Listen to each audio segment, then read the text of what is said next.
আবরাহা ইয়ামেন থেকে আসছে, কাবাঘর ধ্বংস করে দিবে, কাবাঘর ভেঙে দিবে, নাস্তানাবুদ করে দিবে। আল্লাহ বলে দুনিয়ার কোনো বড় ধরনের কোনো অস্ত্র ব্যবহার করা লাগবে না, ছোট ছোট আবাবিল পাখি পাঠাইয়া এই কাবাঘরকে হেফাজত করছে। ঠিক কিনা জোরে বলে? আমি যখন প্রথম উমরায় গেলাম, যাওয়ার পরে কিতাবের মধ্যে পড়েছি তাফসীরে যে এই বাইতুল্লাহ এমন একটা ঘর যে এই বাইতুল্লাহর উপর দিয়ে একটা পাখি পর্যন্ত যায় না। সুবহানাল্লাহ বলেন। ইন্না তাইয়ার লা ইয়াউদু আলাই, একটা পাখিও এই কাবাঘরের উপর দিয়ে যায় না, এটা পড়েছিলাম কিতাবের মধ্যে। তো ওই বছর যখন গেলাম, যাওয়ার পরে দেখি কোনো পাখি দেখি না, একদল পাখি আছে, ওরা উপর দিয়েও যায়। সুবহানাল্লাহ বলে। এরা উপর দিয়া যায়, কোন ইচ্ছা যায়, পাতালি যায়, দৌড়াদৌড়ি করে। এই বললাম তাফসীরে পড়েছি একটা পাখি পর্যন্ত এই কাবার উপর দিয়ে যায় না। ইন্নাত তাইয়ারা লা ইয়াউদু আলাই, পাখিরা যখন উড়ে উড়ে কাবার কাছে আসে তখন বলে এটা বাইতুল্লাহ, আল্লাহর ঘর, রাস্তা পরিবর্তন কর, ওই সাইড দিয়া যা, উপর দিয়া যাবি না। সুবহানাল্লাহ। তো জিজ্ঞাসা করলাম একজন লোক, পুরাতন লোক, ভাই পাকিস্তানের, এই যে কাবা ঘরের উপর দিয়া শুনেছি পাখি যাওয়া নিষেধ, কিন্তু এই যে পাখি উঠতেছে তাফসীরের সাথে মিলতেছে না। বললে আপনি কি মাওলানা? বললাম জি। তাফসীরে পড়েন নাই সূরা ফিল এর মধ্যে একটা পাখি আবাবিল?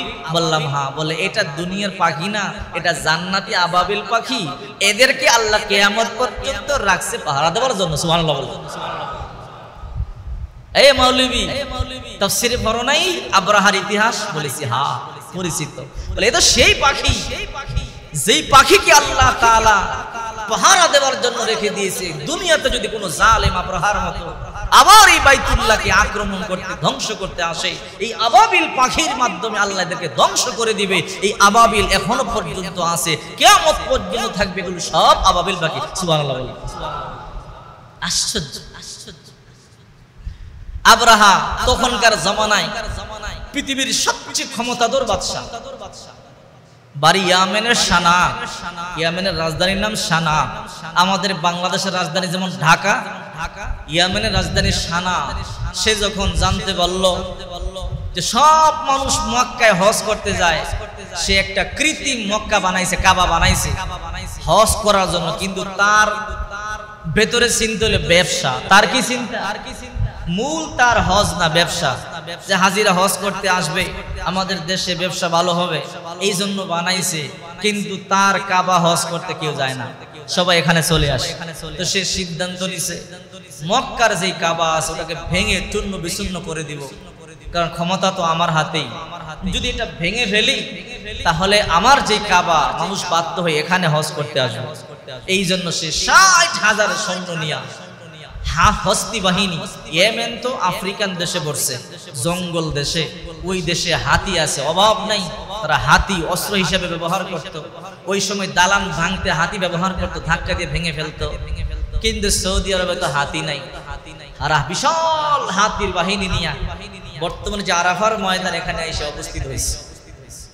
উপস্থিত হইয়া আবরাহা বাদশা সংবাদ পাঠাইছে যে কাবাঘরের দায়িত্বে কে আছে, তাকে গিয়ে বলো আমাদের সাথে দেখা করবার জন্য।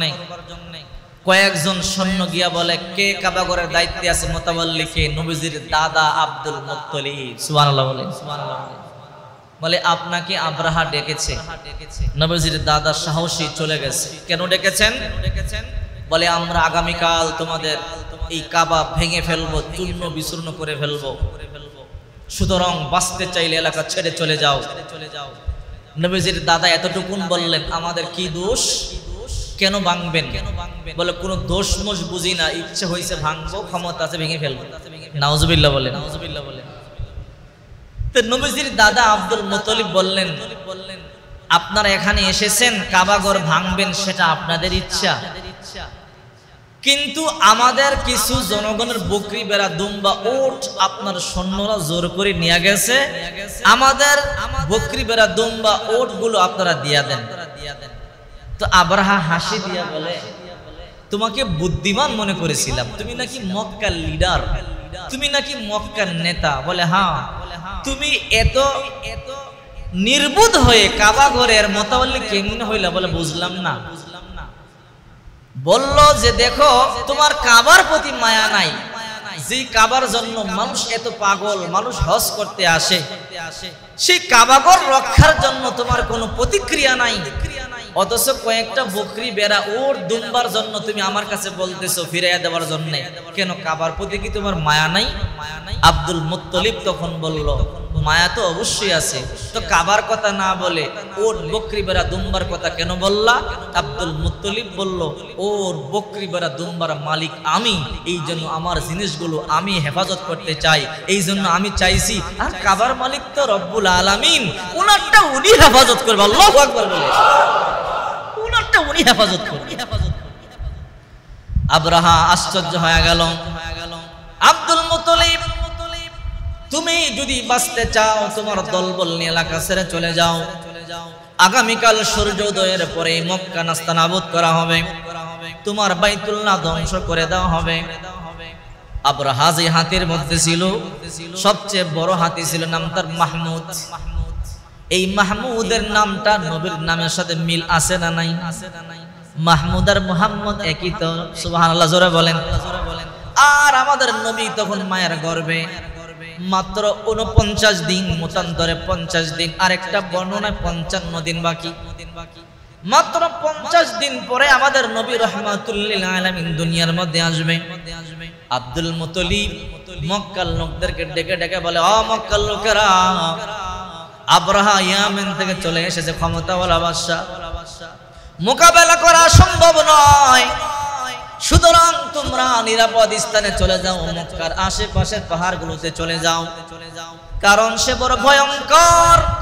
60,000 সৈন্য নিয়ে এসেছে, শক্তিশালী হাতি নিয়ে এসেছে, আমরা তার সাথে পারবো না, যুদ্ধে জড়াইয়া কোনো লাভ হবে না। ও মক্কার লোকেরা, আমি তোমাদের নেতা হিসেবে, মুতাওয়াল্লি হিসেবে আমি তোমাদেরকে পরামর্শ দিচ্ছি, মক্কার এরিয়া ছেড়ে তোমরা দূরে চলে যাও, তোমাদের উট বকরি ভরা দুম্বা নিয়া, তোমাদের প্রয়োজনীয় মাল সামানা নিয়া মক্কা ছেড়ে তোমরা নিরাপদ জায়গার মধ্যে চলে যাও। আর এই কাবার মালিকের কাছে কাবা ছেড়ে যায়, মালিক চাইলে রক্ষা করবে, কিন্তু আমাদের রক্ষা করবার কোনো ক্ষমতা নাই। আল্লাহু আকবার। সবাই যার যার মাল সামানা নিয়া চোখের পানি সারিয়া চলে যায়। আহারে, এই কাবা ঘরের সামনে দাঁড়াইয়া দোয়া করতাম, কাবা ঘরের সামনে সেজদা করতাম। বিশ্বের বিভিন্ন প্রান্ত থেকে হাজার হাজার মানুষ হজ করবার জন্য এখানে আসতো, এই বাইতুল্লাহকে তারা ধ্বংস করে দেবে। কেউ কেউ বলে উঠলো, আব্দুল মুত্তলিব আপনি অর্ডার দেন, প্রয়োজনে আমরা মরে যাব, শাহাদাত বরণ করব, প্রয়োজনে রক্ত জড়াবো, তারপর বাইতুল্লাহ হেফাজত করব। আব্দুল মুত্তলিব তখন বলল, পাগলামি করবা না, 60,000 শক্তিশালী বাহিনীর সামনে কুলাইতে পারবা না, তাদের হাতি আছে, আমাদের হাতি নাই, আমাদের অস্ত্র নাই, সুতরাং তোমরা যার যার জায়গার মধ্যে চলে যাও। সবাই চোখের পানি সারিয়া কান্না করিয়া চলে যায়। আহারে, এই বাইতুল্লাহ বুঝি আমরা রক্ষা করতে পারলাম না, এই জালেম বাইতুল্লাহ ধ্বংস করে ফেলবে। সবাই চোখের পানিগুলো সারিয়া চলে যায়। আল্লাহর নবীর দাদা আব্দুল মুত্তলিব নিজের পুত্রবধূ আমিনার কাছে গিয়ে বলে, মা একটু আসবারে। মা বলে, কেন বাবা? আমি জানি রে মা, তোর গর্ভে যে সন্তানটা আছে বড় বরকতি সন্তান। সুবহানাল্লাহ বল, সুবহানাল্লাহ বল। কারণ কেমনি আব্দুল মুত্তলিব জানলে অবাক হবেন। মক্কার লোকেরা বলে, আব্দুল মুত্তলিব তুমি তো আইন করেছো, মক্কার নিয়ম হলো কোন বিধবা নারী সুগন্ধি ব্যবহার করতে পারবে না। ও আব্দুল মুত্তলিব, তোমার পুত্রবধূ আব্দুল্লাহ অনেকদিন আগেই মারা গেল, কিন্তু তোমার পুত্রবধূ আমেনা এখনো পর্যন্ত সুগন্ধি ব্যবহার করে। রে আব্দুল মুত্তলিব, তুমি আইন করো, তোমরাই আইন ভঙ্গ করো, তোমার পুত্রবধূকে সুগন্ধি ব্যবহার করবার জন্য নিষেধ করো। আব্দুল মুত্তলিব তার স্ত্রীকে নিয়ে, অর্থাৎ শ্বশুর শাশুড়ি দুইজনে গিয়া বলে, মা ও আমেনা, একটা কথা তোমার বলতে চাই রে মা। কি কথা? হে মা, তুমি বড় ভালো করিয়াই জানো, এই মক্কার মধ্যে আরবিয়নদের নিয়ম হলো বিধবা নারীরা সুগন্ধি ব্যবহার করতে পারবে না। হে আমেনা, বহুদিন আগে আব্দুল্লাহ চলে গেল, তুমি সুগন্ধি ব্যবহার করো। মক্কার লোকেরা আমার কাছে বিচার দিয়েছে রে মা, এই সুগন্ধি ব্যবহার বন্ধ করে দাও। আমেনা তখন চোখের পানিগুলো সারিয়া কান্না করে বলে, বাবা আপনারা কি মনে করেছেন আমি সুগন্ধি ব্যবহার করি? না না, সুগন্ধি ব্যবহার করি না। যেদিন থেকে আপনার নাতি আমার গর্ভে এসেছে ওই দিন থেকে আমার পুরো দেহটা থেকে সুগন্ধ বের হইতে থাকে। আল্লাহু আকবার। বলে আজকে সকালবেলা জান্নাতি তিনজন রমণী আইসা আমাকে সুসংবাদ দিয়া নূরের মালা পরাইয়া দিয়া গেছে। সুবহানাল্লাহ জোরে বলেন। বলে কারা কারা ছিল? উম্মা ঈসা মারইয়াম, উখতা মূসা কুলসুম, ইমরাতু ফিরাউন আসিয়া। ঈসা নবীর মা মারইয়াম, মূসা নবীর বোন কুলসুম, ফিরাউনের স্ত্রী আসিয়া জান্নাত থেকে আয়েশা নূরের মালা পরাইয়া দিয়া বলে, আমেনা রে সাবধান, সাবধানে চলবে। তোর গর্ভে যে মানুষটা আছে রাহমাতুল লিল আলামিন, এই দুনিয়া যার বরকতে দুনিয়া তৈরি করেছে, যাকে তৈরি না করলে দুনিয়া তৈরি করতো না। রাহমাতুল লিল আলামিনের মা, ও বাবা, ও শ্বশুর, ও শাশুড়ি, আল্লাহর কসম করে বলি আমি যখন গোসলখানার মধ্যে যাই, আমি যখন গোসল করি, আমার মাথা থেকে পা পর্যন্ত মেশকের তুফান শুধু বের হইতে থাকে। আল্লাহু আকবার। আব্দুল মুত্তালিব পুত্রবধূরে হাতটা ধরে বলে, মা একটা কথা রাখবি? বলে কি? আমি জানি, আমি নিজেও জানি তোর গর্ভে যে সন্তানটা বড় বরকতি সন্তান। আমি নিজেও আকাশের আওয়াজ শুনেছি, আমি নিজেও বুঝতে পেরেছি বড় বরকতি সন্তান রে মা। ও মা, সকালবেলা আবরাহা ঈসা বাইতুল্লাহ ধ্বংস করে ফেলবে রে মা, সবাই চলে গেল রে মা, তোরে আমি একটু নিয়ে যাইতে চাই। আয় আয় বাইতুল্লাহর সামনে গিয়া তোর হাতে একটু দোয়া করাইতে চাই রে মা। আমার বিশ্বাস তোর গর্ভে যে সন্তানটা আছে তার বরকতে আল্লাহ তাআলা অবশ্যই তোর দোয়া কবুল করবে। আল্লাহু আকবার। আবার শ্বশুরের সাথে শাশুড়ির সাথে পুত্রবধূ আমিনা, আল্লাহর নবী মাত্র আসার আর মাত্র 50 দিন বাকি আছে। আমিনা তার গর্ভে সন্তানকে নিয়ে আমিনা হাঁটি হাঁটি পা পা করে বাইতুল্লাহর সামনে আসছে। কালো গিলাপটা দড়িয়া চোখের পানি সারিয়া কান্না করে বলে, মালিক, স্বজন হারাইবার বেদনা কেমন আমি ভালো করিয়া জানি। ও গো আল্লাহ, বহুদিন আগে স্বামী হারাইছি, স্বামী না থাকলে কত কষ্ট আমি ভালো করে জানি।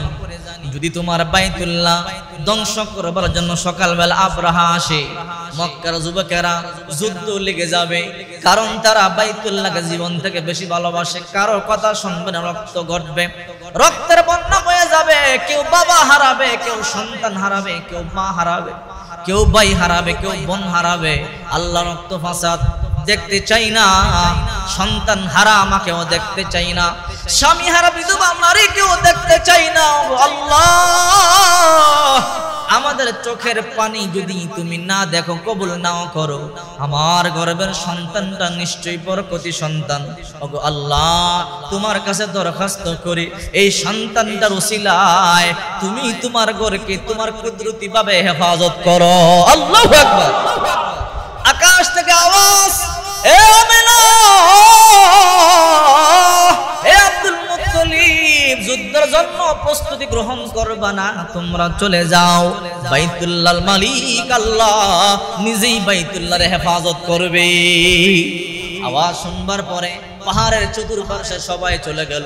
পাহাড়ে ওইটা সবাই তাকায় রইল, কেমনে কাবাঘর ধ্বংস করে দেখবে। আবরাহা 60,000 সৈন্য নিয়া, হাজার হাজার হাতি নিয়া কাবাঘরের সামনে এরকম ভাবে সবাই চতুর্দিক দিয়ে হাতি রেডি করেছে। কাবাঘরের মধ্যে বিশাল শিকল বাইদা, হাতির গলার মধ্যে শিকল বাইদা টান দিবে। এবার সব হাতির গলায় শিকল, কাবাঘরের চতুর্পাশে শিকল।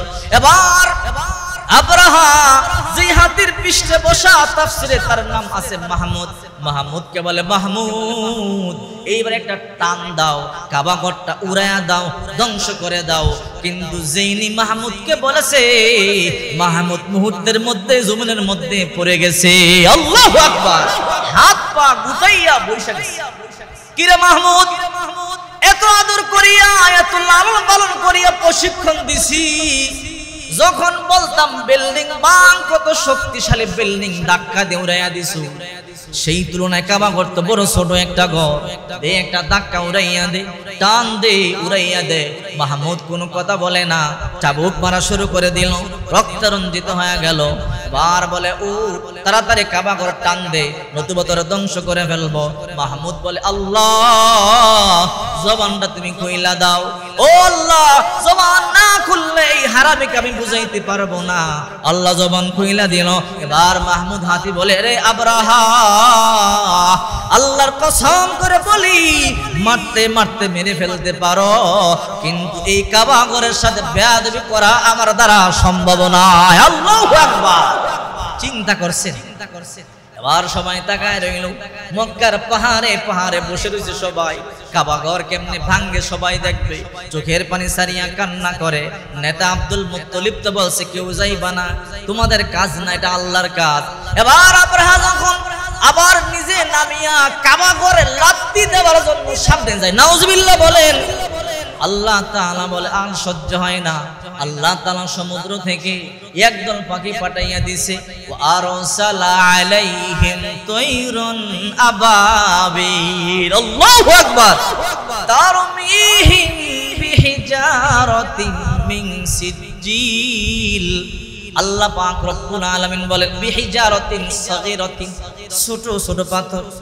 অর্থাৎ এই যে দেখেন না মশারির ডাল, যেমন তাফসীরের মধ্যে এসেছে মশারির ডালের দানাটা যেমন ছোট, এইরকম ছোট ছোট দানা একটা পাখির মুখের মধ্যে একটা দুইটা না, এর মধ্যে তার নাম, তার বাবার নাম, দাদার নাম, মায়ের নাম সব লেখা, এমনকি তার ছবি পর্যন্ত এই দানার মধ্যে আল্লাহ দিয়া দিছে। সুবহানাল্লাহ। টার্গেট করে দিছে, সাবধান, যার নাম লেখা, যার ছবি দেওয়া তাকেই মারবি, ভিন্ন কাউকে মারবি না।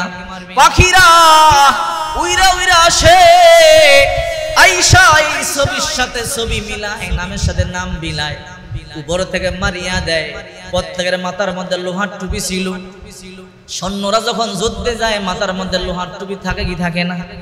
জোরে কন্যা থাকে কি থাকে না? মাথার মধ্যে লোহার টুপি।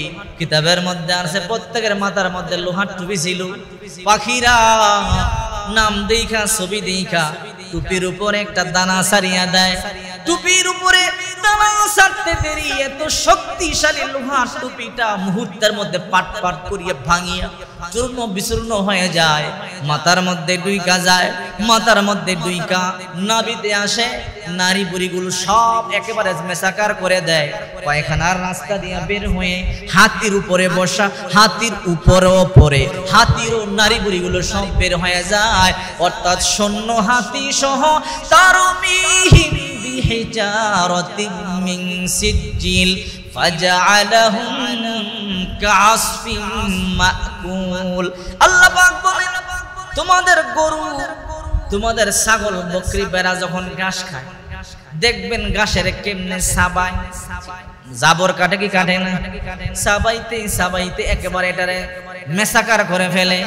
আবার আরেক বর্ণনার মধ্যে আছে গরু যখন খড় কুটা খায়, খাওয়ার পরে নিচে দেখবেন বাকিগুলোকে একেবারে মেসাকার করে ফেলে, পায়ে একেবারে নষ্ট করে ফেলে।